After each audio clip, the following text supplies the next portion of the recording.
নমস্কার বন্ধুরা, আমাদের এই চ্যানেলে নতুন একটি ভিডিওতে আপনাদেরকে স্বাগত। আজ আমরা এই ভিডিওতে শ্রী শ্রী লক্ষ্মী দেবীর চৈত্র মাসের ব্রতকথা পাঠ করে শোনাব। গৃহে অর্থকষ্ট দূর করতে, রোগ ব্যাধি থেকে দূরে থাকতে এবং আপনার যে কোনো মনোকামনা পূরণ করতে চৈত্র মাসের শেষ বৃহস্পতিবারে সকাল কিংবা সন্ধ্যেতে একবার হলেও শ্রবণ করুন এই ব্রত কথাটি। অনুগ্রহ করে পুরো ভিডিওটি শ্রবণ করবেন, কখনোই অর্ধেক শ্রবণ করে ছেড়ে দেবেন না। সেই সঙ্গে মনে মনে আপনার মনোকামনাটি মা লক্ষ্মীকে জানাতে থাকুন। দেখবেন আপনার মনোকামনাটি খুব তাড়াতাড়ি পূরণ হতে চলেছে। তাহলে পাঠ শুরু করছি শ্রী শ্রী লক্ষ্মী দেবীর চৈত্র মাসের ব্রতকথা। গদাধর নামে এক ছিল যে ব্রাহ্মণ, ভিক্ষাবৃত্তি করে সংসার পালন। অযাচিত ভাবে দ্বিজ কিছু নাহি চায়, নিত্য যাহা আনে তাই মহানন্দে খায়। সততা দেখিয়া নৃপ ডাকিল তাহারে, জমি কিছু দান করে সেই ব্রাহ্মণেরে। রাজার দানেতে দ্বিজ আনন্দিত হইল, সে জমিতে দ্বিজবর তিল বুনে দিল। তিল হতে তিল গাছ ক্রমে বাহিরিল, পরে ফুলে ফুলে গাছ ভরিয়া উঠিল। অকস্মাৎ একদিন লক্ষ্মীনারায়ণ ধরায় আসিল রথে করি আরোহণ।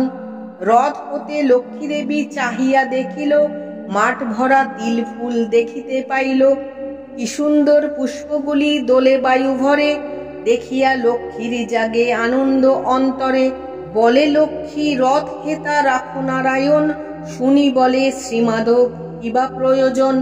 লক্ষ্মী বলে, তিল ফুল চয়ন করিব, মম অনুরোধে প্রভু হেতা রথ রাখো। নারায়ণ বলে, লক্ষ্মী উচিত না হয়, গরিব ব্রাহ্মণের ক্ষেত্রস্বামী হয়। বিশেষ প্রতিজ্ঞা সেই ব্রাহ্মণ করেছে, যে তুলিবে তিল পুষ্প দাসী হবে পিছে। পাচক ব্রাহ্মণী করি রাখিবে গৃহেতে, এই রূপে 12 বর্ষ থাকিবে গৃহেতে। নারায়ণ বলে, কিন্তু লক্ষ্মী নাহি শোনে, রথ রাখো বারবার বলে নারায়ণে। গরিব ব্রাহ্মণ তার ক্ষতি না করিব, কিছু ফুল তুলি আমি ফিরিয়া আসিব। লক্ষ্মীর একান্ত ইচ্ছা দেখি নারায়ণ, ক্ষেত্রপার্শ্বে পুষ্পরথ করিল স্থাপন। রথ হইতে নামি ক্ষেত্রে লক্ষ্মী দেবী যান, 3 ফুল তুলি অঙ্গে করেন ভূষণ। দৈবযোগে গদাধর ক্ষেত্র দেখিবারে, সেই কালে উপস্থিত হইল ক্ষেত্রপারে। ক্ষেত্র মাঝে কমলারে দেখিতে পাইল, এবা তুমি গদাধর জিজ্ঞাসা করিল। লক্ষ্মী বলে, ব্রাহ্মণের কন্যা হই আমি, ফুল তুলিয়াছি দ্বিজ ক্ষমা করো তুমি। একথা বলিয়া লক্ষ্মী উদ্যত যাইতে, পথ আগুলিয়া দ্বিজ লাগিল বলিতে। প্রতিজ্ঞা আমার শুনো, যে ফুল তুলিবে, মোর গৃহে 12 বর্ষ রাঁধুনি থাকিবে।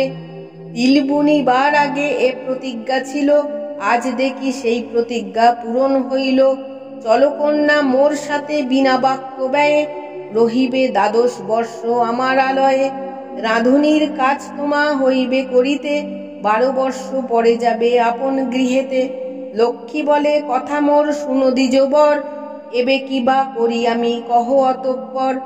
অবোধ অবলা নারী কেন করো রাগ, গৃহে ফিরে যাও মোরে করি পরিত্যাগ। ইহা শুনি সে ব্রাহ্মণ কহিল লক্ষ্মীরে, কোনো কথা শুনিব না, এসো মোর ঘরে। লজ্জিত হইল লক্ষ্মী দ্বিজের কথায়, হরিহর সঙ্গে যায় হয়ে নিরুপায়। তাহা দেখি দুঃখিত হইল নারায়ণ, রথ লয়ে করিলেন বৈকুণ্ঠে গমন।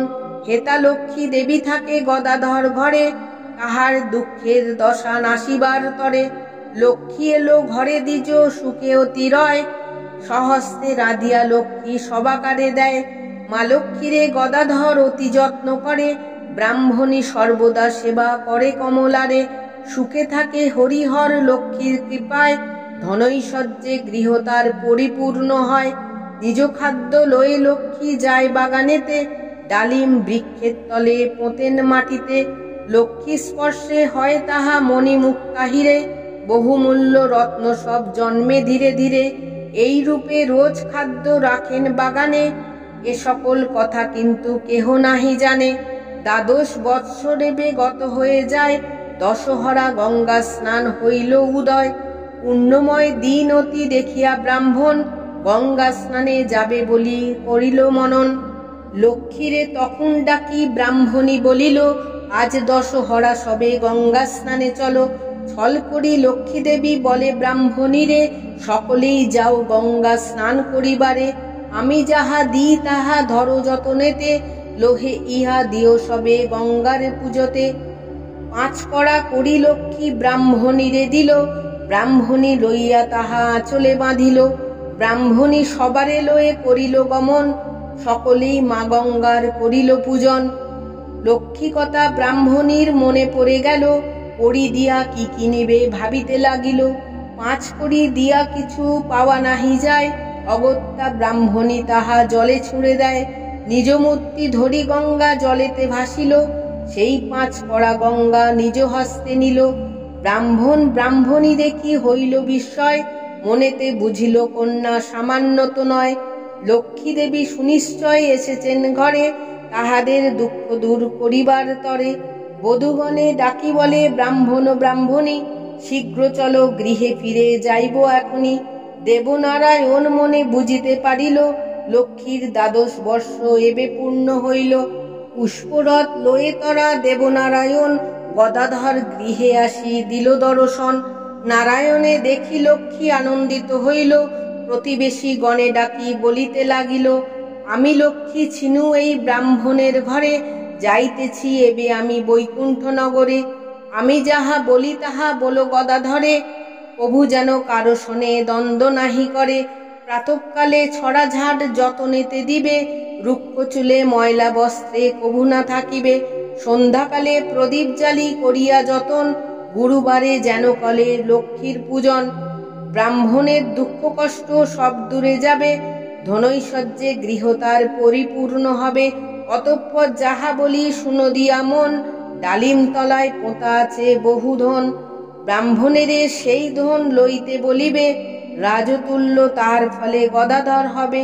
শুদ্ধভাবে লক্ষ্মী ঘট করিয়া স্থাপন, গুরুবারে সন্ধ্যাকালে করিবে পূজন। অতঃপর লক্ষ্মী মাতা প্রস্থান করিল, গদাধর গৃহে আসি দেখিতে না পেল। দ্বিজ কেঁদে বলে কথা লক্ষ্মী ঠাকুরানী, একবার এসো দেখি চরণ দুখানি। এসো মাগো লক্ষ্মী বলি কাঁদিছে সকলে, ভাগ্যদোষে হারালাম গদাধর বলে। ক্রন্দনের ধ্বনি শুনি প্রতিবেশীগণ, গদাধর গৃহে সব আসিল তখন। সবে বলে, হে ব্রাহ্মণ কেঁদে কি বা ফল, লক্ষ্মী যাহা বলেছেন শুনোহ সকল। রুক্ষ চুলে ময়লা বস্ত্রে কভু না থাকিবে, গৃহমধ্যে লক্ষ্মী ঘট স্থাপন করিবে। প্রতি গুরুবারে সবে লক্ষ্মীরে পূজিবে, তার ফলে তোমাদের দুঃখ দূর হবে। আরো যাহা বলেছেন শুনো হে ব্রাহ্মণ, ডালিম তলায় পোঁতা আছে বহু ধন। সেই ধন তুমি দ্বিজ তুলিয়া আনিবে, রাজার সমান তুমি মহাধনী হবে। ইহা শুনি গদাধর দ্রুত গতি যায়, নানা রত্ন পাই দ্বিজ ডালিম তলায়। লক্ষ্মীরে স্মরণ করি তখন ব্রাহ্মণী, গৃহ মাঝে লক্ষ্মী ঘট স্থাপিলেন তিনি। অচলা হইয়া লক্ষ্মী বাঁধা থাকে ঘরে, লক্ষ্মীর অপার লীলা কে বুঝিতে পারে।